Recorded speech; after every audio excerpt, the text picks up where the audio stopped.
Ross, then you must have loved Sunday's Bills game.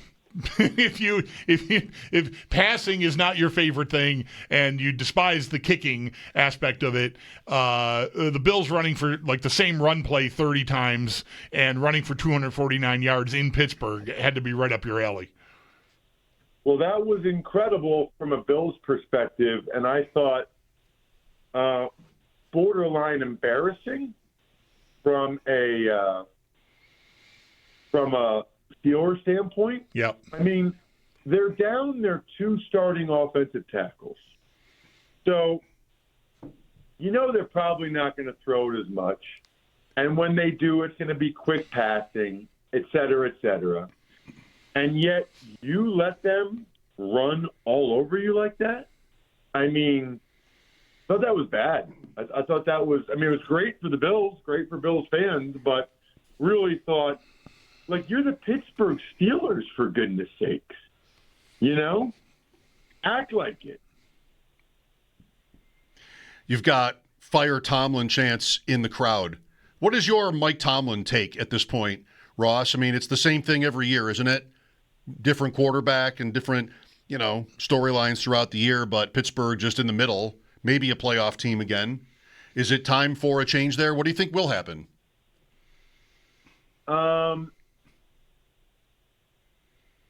I do think Mike Tomlin's a really good football coach. I also think I've heard a lot of people that are older and wiser than me say that, like, at a certain point, a message gets stale.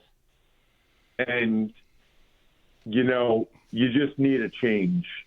Now, you got to be careful what you wish for, because Penn State did that, and it right now looks like that might end up being a disaster. And I had said when they did it, careful what you wish for. But for the NFL, I think both things can be true. I think Mike Tomlin's a good coach, and he'll get hired immediately by somebody else. But also, it might be time in Pittsburgh. It just feels like. Now, the flip side is, when's the last time you actually had a top half of the league quarterback?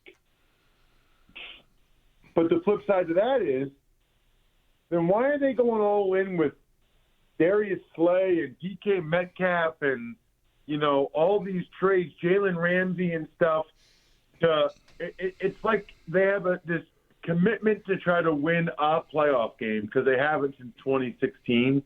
That's a long time in Pittsburgh to not win a playoff game. Well, the Bills have a Patriots problem still lingering this year. New England now 11-2, Buffalo 8-4. It seems like it's pretty much a Bills season. We just didn't have this before in the last 5 years, a team that has this kind of a lead late. New England on display last night. Ross, the Bills may end up having to settle for a wild card. That's not known yet. They'll play next Sunday. But New England, I think, is more and more looking the part of a legit good team, if not great. Yeah, I would agree with that. They are really well-rounded. They ran it well last night, even with the left side of their offensive line banged up and not out there.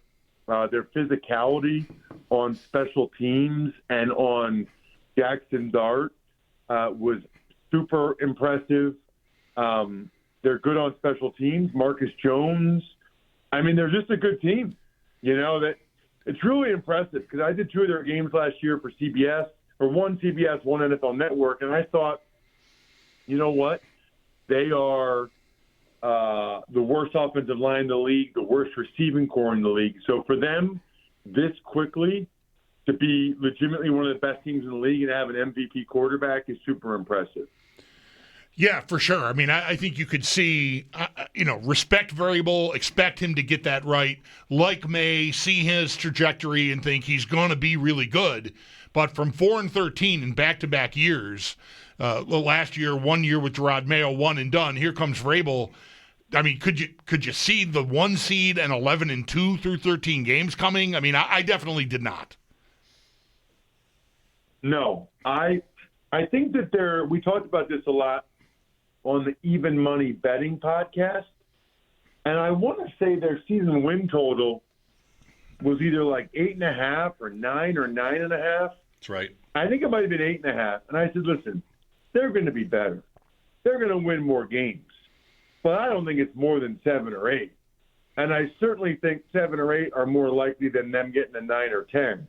You know, Vrabel's not a miracle worker. The O-line, the receiving core, well, the joke's on me. I will say their schedule is the easiest in the NFL by far. But guess what? There's still NFL games, still NFL teams. And NFL teams still blow games against other bad NFL teams all the time. So it's still impressive. What's going on in Philadelphia, Ross? Chicago, you don't see this. Speaking of how the Steelers played, Philadelphia at home just getting run over by the Bears. Is that a fluke or is that a really bad sign? You know, I don't know. That's a really good question. It's so funny, too, because I do a lot of stuff in Philadelphia. I do the Eagles preseason. Every city I go on, that's one of the questions. Mm-hmm. What's going on in Philadelphia? Mm-hmm.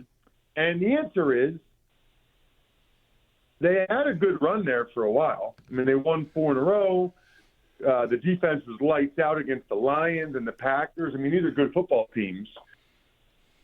And then it's like they collapsed in the second half of against the Cowboys, and it's almost like they had a hangover against the Bears. Same thing happened earlier in the year. They collapsed in the fourth quarter against the Broncos, and then they had a hangover on a Thursday night against the Giants and lost that one.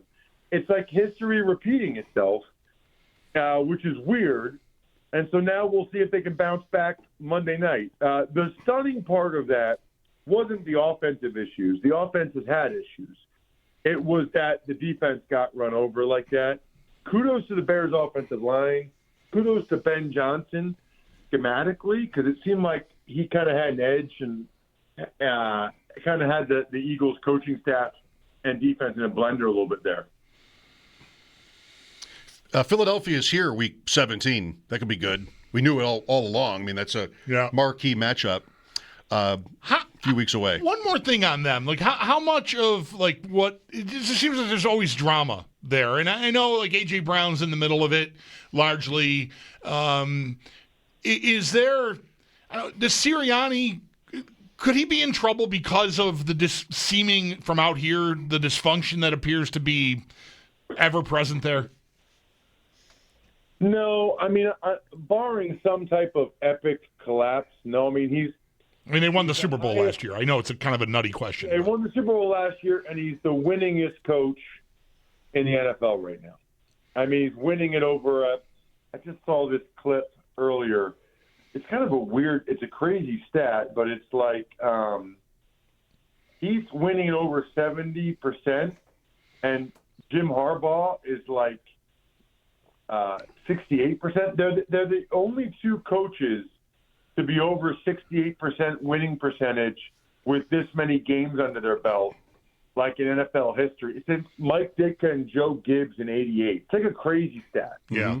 So I think that's very unlikely. You have to understand, too, like the Philadelphia market is sort of like the New York market, where unless everything is going absolutely perfectly, they're going to try to find something. You know, even if they're winning, if one unit's not playing well, they're going to find the drama there. If they lose, they're always going to find somebody to have some anonymous source that somebody said this, and they say that they specifically try to pick players that can handle that. Mm-hmm. Because that's going to be the way it is. Like, they know that that's just how it is. Insider Calls brought to you by Nationwide for your insurance and financial needs. Nationwide is on your side. Do you have games this weekend? Just Thursday night. So I don't know if you guys carry. You guys maybe have a Sabres game or whatever, but no, we'll have it. We'll have your game. Dallas, okay, Detroit. Great. Yeah. Cowboys at Detroit. Really, really huge game for both those teams' playoff hopes. So I'll be doing that one on Thursday night, and then I have the rest of the weekend off, which is really good timing because my daughters are in Wizard of Oz this weekend. Okay, sweet. All right. Should I start Isaac Tesla? How did we came full circle there? Yeah, we did. No, I had an oddball here. How did Lincoln treat you? It was great. I like Lincoln. It's just like Midwest cold is different than East Coast cold. I don't know. I mean, it was really, really cold. There's nothing to block the wind. There's no mountains. There's no trees. It's just like it's like you're in a wind tunnel. It's crazy. Thanks for your time, Ross. We'll talk next week. Sounds great. See you guys.